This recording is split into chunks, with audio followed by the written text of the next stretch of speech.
Hi, and welcome to this episode of John's Motorcycle Rescue and Review. Today I am once again with Kawasaki's 1978 KZ1000 LTD project. And for those of you just tuning in here, when I first started, there was no motor in this bike at all. I bought this bike as a rolling chassis with the motor separate and carbs separate, and really had to put a lot of stuff back together, sort it out. It was really a basket case when I bought it. But it is running, it's driving, it's been out on the road a couple of times.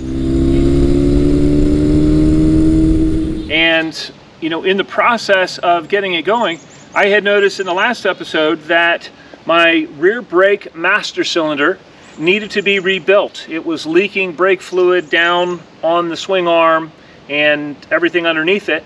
And so I went ahead and bought some stock parts from Kawasaki. I honed out the cylinder for the master cylinder there and rebuilt that. And so there are no leaks, no drips, no seeps. That's all back together. The rear brake system is functioning perfectly.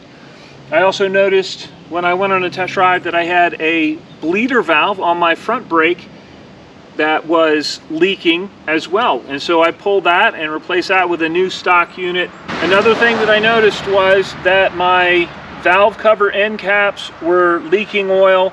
Super common on the KZs. And so what I did was I bought a new valve cover gasket, and I bought new metal valve cover end caps, and I'll put the part numbers for the end caps up in the description so you can check those out if you want to get some for your KZ. But these are actually metal. They have a lip on the inside and the outside.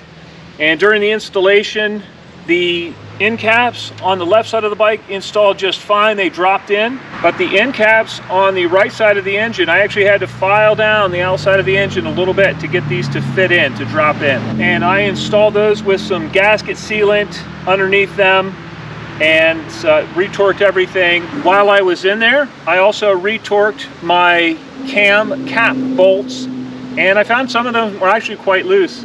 So it's always a good idea when you're in there and you've got things opened up to be able to go in, go ahead and retorque things. Make sure it's been, you know, this is a 78, it's an old motorcycle, so probably hasn't ever been retorqued.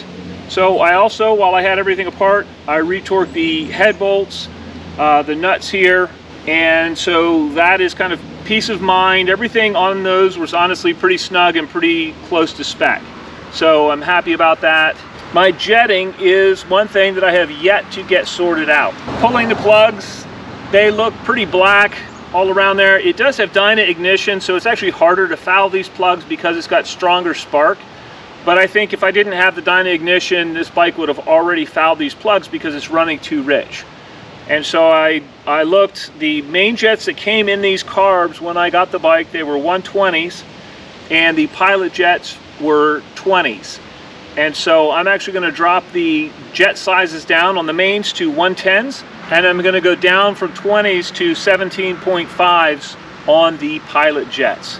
So we will try that as a starting point, and I'll let you know how that goes. I went ahead and ordered the jets, but they're not going to be here till mid next week. So right now the project is kind of on hold until I get the jets in. I had the 110s in stock. I did not have the pilot jets.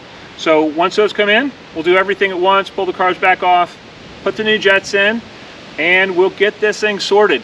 It's not far off. It runs good. The longer I drive it, the better it runs, as far as, you know, the better it shifts, the better the clutch engagement is. Everything seems to be working more and more together as it should. And so I'm really happy. The little things that I've dealt with so far are really minor, and I'm really surprised at, you know, given the state of this project when I started it, how quickly everything is coming along. And really it's been a fairly painless process going through it. And I just want to get this bike completely sorted so it runs 100%. All right, I hope you enjoyed this video and found it entertaining and informative. And until next time, Enjoy the ride.